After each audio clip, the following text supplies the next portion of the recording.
Hello friends, आप सभी लोग का बीएचयू पाठशाला चैनल में स्वागत है। बिना टाइम लॉस किए मैं सीधे अपने टॉपिक पे आऊंगा। टॉपिक ये है कि मैं सबसे पहले आप सभी लोग को सिलेबस बताऊंगा। सिलेबस का मतलब ये होता है किसी भी एग्जाम को देने के लिए अगर आप उसके सिलेबस को दिमाग में बैठा लेते हो तो मैं समझता हूँ लगभग 33% पासिंग मार्क इतना आपकी प्रिपरेशन कंफर्म हो जाती है। तो सबसे पहले आज मैं यहाँ पे हिस्ट्री का सिलेबस आपको बताऊंगा, फिर ज्योग्राफी, फिर पॉलिटी, फिर इको, एज कंटिन्यू मैं करता चला जाऊंगा सभी सिलेबस को, क्योंकि अभी रिसेंटली कम से कम 1200 लोग इस चैनल से ऐड हुए हैं न्यू, लगभग 10 दिन के अंदर। तो बेसिकली उनके लिए बहुत फायदेमंद है और कोई भी इस वीडियो को स्किप नहीं करेगा, क्योंकि इस सिलेबस में बस ओनली सिलेबस नहीं, बहुत सारे ऐसे फैक्ट्स बताऊंगा जो आपके एग्जाम पॉइंट ऑफ व्यू से बहुत इंपॉर्टेंट होने वाले हैं और साथ ही कम से कम बस सिलेबस से में भी आपके क्वेश्चन फंस सकते हैं।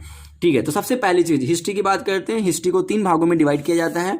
ठीक है, फर्स्ट, सेकेंड और थर्ड। ठीक है, ये होता है एंशिएंट, ये होता है मिडिवल, ये होता है आपका मॉडर्न। तो सबसे पहले मैंने यहाँ पे देखिए लिख रखा है। चलिए मैं बात करता हूँ, सीधे अपने टॉपिक से स्टार्ट करता हूँ। तो एंशिएंट मतलब प्राचीन इतिहास। ठीक है, प्राचीन इतिहास का जो टाइम पीरियड यहाँ पे लिखा हुआ है इतने लाख बीसी से लेके 712 एडी तक की बातों को लगभग हम इसमें रखते हैं। ठीक है, और इसमें सबसे पहला जो टॉपिक आता है स्टोन एज। मैं आपको समझाने की कोशिश कर रहा हूं कि बेसिकली आपको पढ़ाई करना कैसे है इसी वीडियो में। स्टोन एज मेरे चैनल पे आपको मिल जाएगा। इसमें अखिल सर ने स्टोन एज को बहुत अच्छे से पढ़ाया है। You can watch, you just go and आप इस वीडियो को देखिएगा जरूर, क्योंकि कहीं ना कहीं आपका स्टोन एज यहां से कवर हो जाएगा। इसको हिंदी में बोलते हैं पाषाण काल, इंग्लिश में लिखा हुआ है। So please don't fear oh my dear, क्योंकि ये हिंदी में मैं आपको डिस्क्राइब करता चलूंगा। सेकेंड है इंडस वैली सिविलाइजेशन, सिंधु घाटी की सभ्यता। कहीं से यहाँ से सभ्यता की शुरुआत होती है, तो इसलिए ये पॉइंट बहुत इंपॉर्टेंट है। ये मैंने चैनल पे पढ़ाया है। इसके 2-3 पार्ट आपको चैनल पे मिल जाएंगे। मैं गारंटी लेता हूं अगर तीनों पार्ट आप वॉच कर लेते हो तो इंडस वैली सिविलाइजेशन से एक भी चीज नहीं जाने वाला है। सिंधु घाटी सभ्यता के पैरेलल दुनिया की 4 विभिन्न सभ्यताओं के बारे में हम लोग पढ़ते हैं। एक है मेसोपोटामिया, दूसरा है चीन, और फिर है मिस्र, और है इराक की सभ्यता। ठीक है, इस तरीके से हम लोग ग्रीस की सभ्यता। तो इस तरीके से हम 4 और सभ्यताओं को पढ़ते चलते हैं। बेसिकली इनका जो ओरिजिन पॉइंट है किसी न किसी नदी के किनारे हुआ है। इन सभी चीजों को पढ़ते हैं।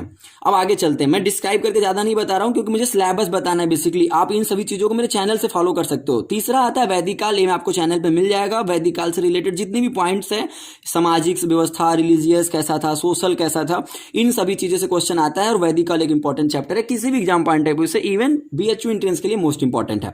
इंडस वैली को तो कभी इसकी मत कीजिएगा। देखिए इतने टॉपिक्स आपको बता दूंगा कि हर एक पॉइंट से अगर एक एक क्वेश्चन भी उठाते हैं तो 100% गारंटी है कि यहां से पूरे बीएचयू एंट्रेंस में क्वेश्चन कवर हो जाएगा। नेक्स्ट पार्ट आता है 16 मेगा डिस्ट्रिक्ट, 16 महाजनपद। इसमें 16 महाजनपदों की बात की गई है, उनके कैपिटल की बात की गई है और उनके महत्वपूर्ण राजा किंग की बात की गई है। इसीलिए इसे किंग पीरियड भी आप बोल सकते हो। इसमें देखिए 2 नए रिलीजन का आगमन होता है, एक बौद्ध और दूसरा जैनिज्म। बौद्ध में गौतम बुद्ध की बात की जाती है और उनसे रिलेटेड बहुत सारा चीज मेरे चैनल पे इसके बारे में बहुत अच्छा वीडियो मिल जाएगा। 2 पार्ट में वीडियो गया हुआ है, देखने के बाद आपके पूरे डाउट क्लियर हो जाएंगे। Just go and watch this video. Jainism बहुत इंपॉर्टेंट है। इसमें सभी तीर्थंकरों के बारे में आपको जानना होगा। लगभग इंपॉर्टेंट तो जानना ही है, जिससे ऋषभ हो गए, पासवर हो गए, महावीर स्वामी हो गए। इनके पॉलिसीज, इनके दर्शन के बारे में आपको बेसिकली जानना होगा और ये बहुत इंपॉर्टेंट है। आपको मेरे नोट्स में ये मिल जाएगा।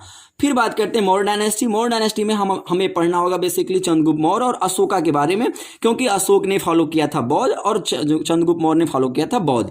तो बस सिलेबस से देखिए आपका इंपॉर्टेंट हो जाता है। क्वेश्चन में डायरेक्टली कई बार पूछा गया अशोक किसका फॉलोअर था, तो बौद्ध का फॉलोअर था। अशोक के एक लड़का और एक लड़की क्या कारनामा कर दिखाए, वो क्वेश्चन है। फिर उसके बाद पास्ट मौर्यन पीरियड, और ये इंपॉर्टेंट नहीं है लेकिन फिर भी आप पढ़ लीजिएगा।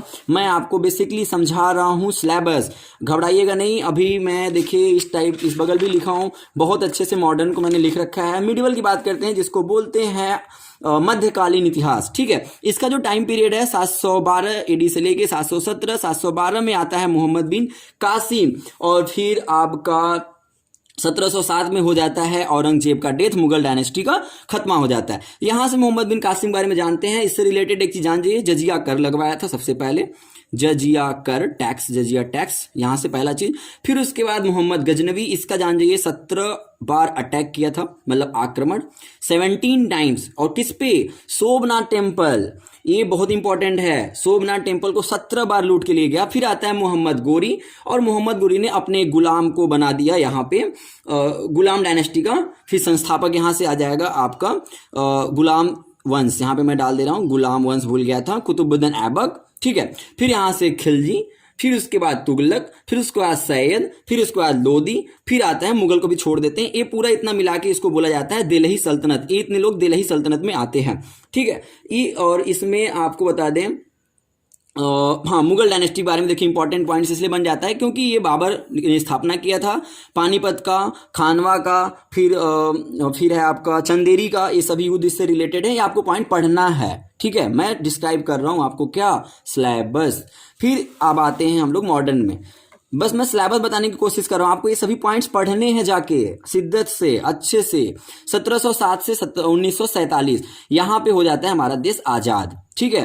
तो आपको यहां तक पढ़ना है। इसमें क्या पढ़ना है, प्लासी का युद्ध पढ़ सकते हैं, 1857 की क्रांति। 1857 क्रांति में क्या पढ़ सकते हैं, तो प्लेस वाइज लीडर, जैसे कि कानपुर से कौन था, झांसी से कौन था, वाराणसी, इलाहाबाद से कौन था, ये सभी चीजें प्लेस वाइज पूछा जाता है। और इस समय कौन गवर्नर जनरल था, फिर इसके बाद वायसराय क्या हो गया, 1858 में क्या ऐसा आ गया। इन सभी चीजों को अगर आपको समझना है तो एटलीस्ट आपको मेरे चैनल के सभी वीडियो तो देखना ही पड़ेगा। उसके साथ साथ आप नोट्स ले सकते हो अपनी प्रिपरेशन कंटिन्यू करने के लिए। यहाँ पे देखिए एक और पॉइंट आता है गवर्नर जनरल के बारे में, पूरा कंटिन्यू इसका पूरा मेरे पास स्टडी मटेरियल है। ये बहुत इंपॉर्टेंट है, कौन से गवर्नर जनरल ने क्या कारनामा कर दिखाया वो आपको पढ़ना है। फिर कब वायसराय पद कन्वर्ट हो जाता है इसके बारे में आपको जानना है। वायसराय पूरा पढ़ना है, पहला वायसराय कौन था, लास्ट गवर्नर जनरल कौन था, ये सब। इंडियन नेशनल कांग्रेस के बारे में पढ़ना है। इंडियन नेशनल कांग्रेस की स्थापना किस सिचुएशन में हुआ, मैं आपको थोड़ा बता देता हूँ।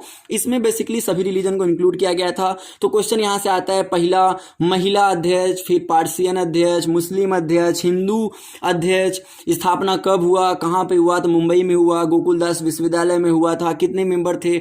इन सभी चीजों को एग्रीगेट करके हम क्या करते हैं, इंडियन नेशनल कांग्रेस के बारे में पढ़ते हैं। तो प्लेस वाइज लीडर पूछा जाता है, प्रेसिडेंट पूछा जाता है कि लाहौर में कब हुआ था उसका, तो ये सब चीजें हैं। इसका पूरा मेरे पास मटेरियल है, आप ले सकते हो। स्वदेशी आंदोलन 1905, Muslim League 1906, split Indian National Congress, इसमें स्प्लिट हो जाता है नरम दल और गरम दल में 1907 में। ये बहुत इंपॉर्टेंट पॉइंट है, आप इसको एकदम अच्छे से दिमाग में बैठा लीजिए। कई बार क्वेश्चन ऐसे डायरेक्टली पूछा जा सकता है। होम रूल लीग, यहाँ पे दो लोग का नाम याद है, तिलक और उसके बाद एनी बेसेंट, 1916, ठीक है। इसके बारे में मैंने बहुत अच्छे से बताया भी था। इसकी बहुत अच्छी मैं एक रैपिड क्रैश कोर्स लाने वाला हूं जो कि आपके एग्जाम पॉइंट ऑफ व्यू से बहुत बेहतर होने वाला है। और वो मात्र 10 पेज में मैं सोचूंगा कि उसमें कोशिश करूंगा कि मैं सभी चीजों को मर्ज कर दूं, जिससे आपका बहुत बड़ा फायदा हो सकता है। रॉलेट एक्ट 1919, खिलाफत आंदोलन 1920, असहयोग 1920, चौरी चौरा 1922। सभी देखो, बस मैं आपको थोड़ा थोड़ा इंट्रोड्यूस करा रहा हूं, बीच में सॉरी मैं भूल गया था। और आप क्या बोलते हैं, चंपारण भी देख लीजिएगा, महात्मा गांधी का पहला आंदोलन, ठीक है। इस तरीके से आप देख लीजिए। चलिए, बिहार में हुआ था। अब देखिए आगे क्या है, स्वराज पार्टी 1923, मोतीलाल नेहरू, चित्तरंजन दास। कई बार डायरेक्टली क्वेश्चन पूछा गया कौन स्थापना किया, तो मोतीलाल नेहरू, चित्तरंजन दास। फिर है आपका हिंदुस्तान रिपब्लिक एसोसिएशन, इसके बारे में थोड़ा सा पढ़ लीजिएगा और जरूरत भी नहीं है इसका, बस फाउंडर और डेट आप थोड़ा देख लीजिएगा कहाँ मिलेगा। साइमन कमीशन के बारे में 1927 में 8 नवंबर को आया था, बना था, लेकिन भारत में आने का आगमन है, टाइमिंग है 1928। हाँ, एक क्वेश्चन और है, दिल्ली को कब कैपिटल बनाया गया था, इसको एकदम अच्छे से दिमाग बैठा लीजिए कि 1911 ही आंसर होगा, 1912 के चक्कर में ना पड़िएगा। नेहरू रिपोर्ट 1928 मोतीलाल नेहरू ने तैयार किया। फिर उसके बाद बारदोली सत्याग्रह 1928 गुजरात, सरदार वल्लभ पटेल को यहीं पर सरदार की उपाधि दी गई थी यहाँ के महिलाओं द्वारा, और उसको ऑफिशियली नॉमिनेशन दिया गया था महात्मा गांधी के द्वारा। स्वाधीनता दिवस घोषणा 2 जनवरी 1930, 26 जनवरी को इसको सेलिब्रेट किया जाता है, दिमाग में बैठा लीजिएगा। और मैं सिलेबस बता रहा हूं इसलिए मैं डिस्क्राइब नहीं कर रहा। नमक सत्याग्रह सविनय अवज्ञा आंदोलन के अंतर्गत ये आता है, मतलब यहां पे क्या किया गया था, एक मुट्ठी नमक लेके सविनय अवज्ञा आंदोलन की शुरुआत की गई थी। इन्होंने, कौन, महात्मा गांधी ने, कहां से, साबरमती आश्रम से, साबरमती नदी किनारे पे जाके, उसमें 78 मेंबर थे, कई बार किलोमीटर तक पूछा गया है, जाकर उन्होंने 1930 में नदी के किनारे एक मुट्ठी नमक लेके इस आंदोलन की शुरुआत किया था। प्रथम गोलमेज सम्मेलन आता है 1930, टोटल गोलमेज सम्मेलन का जो नंबर है वो है 3, और 1930 में पहला, 31 में दूसरा और 32 में तीसरा। महात्मा गांधी जो थे वो प्रथम गोलमेज सम्मेलन में भाग नहीं लेते हैं, ये क्वेश्चन आया हुआ है, इसलिए मैं आपको यहाँ पे डिस्क्राइब कर दिया। ये क्वेश्चन और आता है कि गोलमेज सम्मेलन में तीनों में भाग लेने वाला कौन सा भारतीय नागरिक है, तो प्लीज इसका कमेंट बॉक्स में आप आंसर दे सकते हो, बाकी भी कमेंट बॉक्स में आप आंसर दे सकते हो। पहले गांधी इरविन समझौता 1931 7 सितंबर को, पूना पैक्ट 1932, यहां से रिजर्वेशन की शुरुआत होती है। ये हुआ किसके बीच में था, तो महात्मा गांधी और हमारे प्यारे Bhimrao Ambedkar. Congress socialist socialist party Jayaprakash Narayan 1934 में इसकी स्थापना किए थे। अब आगे बात करते हैं तो भारतीय शासन अधिनियम 1935, यहां से हमारे संविधान की शुरुआत हो जाती है। ठीक है, ये डायरेक्टली क्वेश्चन पूछा गया है। फॉरवर्ड ब्लॉक की स्थापना बोस ने किया कब? 1939 में। फिर 1940 22-24 मार्च को हो जाता है क्या? पाक की मांग कौन करता है? तो ये आपको कमेंट करके बताना है। मुझे लग रहा है अच्छा कुछ पॉइंट्स और हैं, मैं भी डिस्क्राइब कर देता हूं। लास्ट में अगस्त प्रस्ताव आता है 1940, क्रिप्स मिशन आता है 1942, भारत छोड़ो प्रस्ताव आता है 1942, शिमला सम्मेलन 1945, फिर होता है कैबिनेट मिशन 1946, स्वतंत्रता की प्राप्ति हो जाती है हमें 15 अगस्त 1947, भूल मत जाइएगा क्योंकि हम हुए थे इस दिन आजाद। गणतंत्र दिवस की स्थापना 1950 26 जनवरी। इस तरीके से ये सभी मेन पॉइंट्स थे जो कि फिर से हर टचिंग पॉइंट को मैं आपको बता देता हूं। 1857 की क्रांति, Indian National Congress, viceroy, governor general और महात्मा गांधी और जितने भी नेशनल मूवमेंट है ये आपके रहे important topics from modern history of India. और आप लोग एक दिमाग में चीज हटा ही दीजिएगा कि आपको विश्व मीन्स वर्ल्ड हिस्ट्री पढ़नी है, नहीं पढ़नी है। थोड़ी मोड़ी चीजें आ सकती हैं, लुई सुलावा कौन था, उसकी बेटी कौन थी, मैरी अंतोनेट, बस थोड़ी मोड़ी चीजें जो कि बहुत सिली होती हैं। तो इस तरीके से मैंने आपको ये पूरा सिलेबस बता दिया ओनली कितने 10 मिनट में। So please do like and do share, भूलिएगा नहीं। और हम बात करेंगे नेक्स्ट वीडियो में ज्योग्राफी, फिर कंटिन्यू पॉलिटी, फिर कंटिन्यू इकोनॉमिक्स। इस तरीके से मैं आपको बस मात्र 5 दिनों के अंदर बता दूंगा पूरा सिलेबस। पढ़ाई आपको करनी है, क्वालिफाई आप करोगे और मिठाई आप अपने घर को खिलाओगे और शायद मुझे भी। Okay, thank you and all the best, take care.